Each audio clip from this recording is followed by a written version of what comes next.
Bismillahirrahmanirrahim. Assalamualaikum warahmatullahi wabarakatuh. Alhamdulillahirrabbilalamin. Wassalatu wassalamu ala rasulillah, amma ba'du. Teman-teman yang insyaallah dirahmati oleh Allah subhanahu wa ta'ala, gimana kabarnya?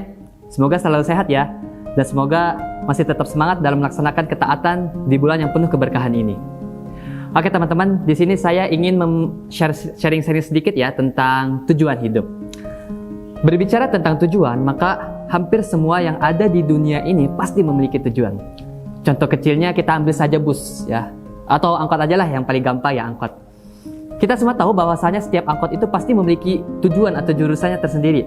Bayangkan ya teman-teman, kalau misalnya angkot itu tidak memiliki tujuan, angkot itu pasti tidak akan jelas mau berangkat kemana, mau menuju kemana, dan bakal kembali kemana, tidak akan jelas kan ya teman-teman. Begitu pula dengan manusia. Apabila angkot saja punya tujuan, apabila angkot saja mempunyai jurusan, masa manusia tidak memiliki gitu loh.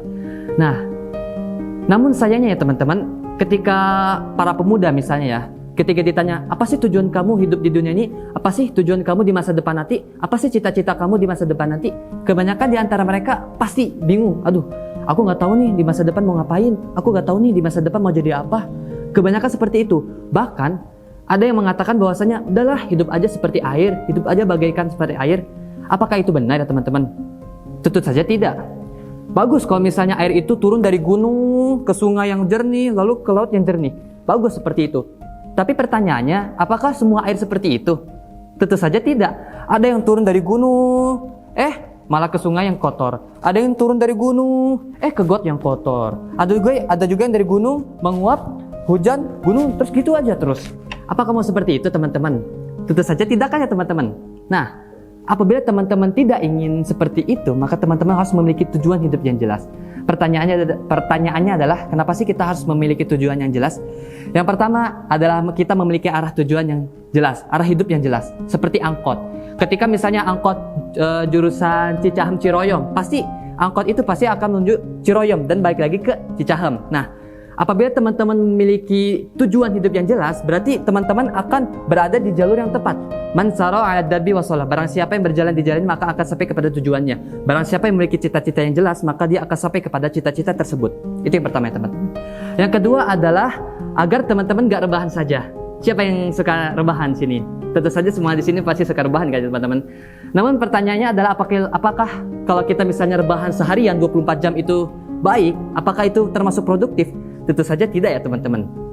Nah, salah satu sebab kenapa kita rebahan itu adalah kita tidak memiliki tujuan yang jelas.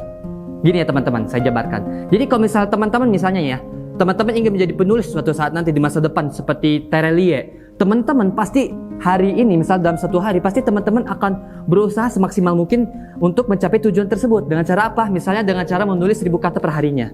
Nah, itu kalau misalnya teman-teman memiliki planning seperti itu di setiap harinya, pasti teman-teman di setiap harinya pasti produktif banget kan ya, gak bakal rebahan terus. Coba kalau misalnya teman-teman tidak memiliki tujuan yang jelas, pasti teman-teman bakal rebahan seharian, tidak memiliki tujuan yang jelas, kuliah, ngerjain tugas, kalau gak ada tugas ya diam aja rebahan. Kayak gitu teman-teman.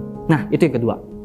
Yang ketiga adalah memiliki tujuan hidup adalah sebagai salah satu bukti dari keimanan dan ketakwaan kita kepada Allah Subhanahu wa taala. Dalilnya apa? Dalilnya adalah Quran surat Al-Hasyr ayat 18. Ya ayyuhalladzina amanu taqullah wal tanzur nafsum ma qaddamat lighad. Ya ayyuhalladzina amanu, wahai orang-orang yang telah menyatakan bahwa dirinya beriman, ittaqullah, bertakwalah kalian kepada Allah Subhanahu wa taala. Dengan cara apa? Wal tanzur, dan perhatikanlah oleh kalian nafsum ma qaddamat lighad. Apa yang teman-teman, apa yang diri kalian ingin perbuat, yang dimana perbuatan itu bukan hanya mempengaruhi hari esok ya teman-teman, tapi jauh lebih itu yaitu sampai di hari kiamat nanti. Dalil tersebut menunjukkan bahwasanya kita ini sebagai seseorang yang telah mengaku beriman kepada Allah Subhanahu wa taala harus bertakwa dengan sebenar-benarnya takwa. Nah, apa sih implementasinya takwa? Salah satunya adalah dengan cara memperhatikan apa yang akan kita lakukan di hari ini. Nah, singkatnya begini teman-teman. Dengan cara kita memperhatikan apa sih yang akan kita lakukan, nah itu tuh bakal mempengaruhi kehidupan kita bukan hanya hari esok tapi di masa depan yang akan datang nanti. Nah, life is choice ya teman-teman, hidup ini adalah pilihan. Nah, apa yang teman-teman pilih hari ini akan mempengaruhi kehidupan nanti di masa depan nanti. Namun, ada satu hal yang penting dari tujuan hidup. Apa itu? Jangan sampai tujuan hidup teman-teman itu melenceng daripada syariat yang telah ditentukan oleh ajaran agama Islam. Karena Allah Subhanahu wa taala telah berfirman, "Wa ma khalaqtul jinna wal insan illa liya'budun." Dan tidaklah aku menciptakan jin dan manusia melainkan untuk beribadah kepada Allah Subhanahu wa taala. Sekian dari saya, kurang lebihnya mohon dimaafkan. Wassalamualaikum warahmatullahi wabarakatuh.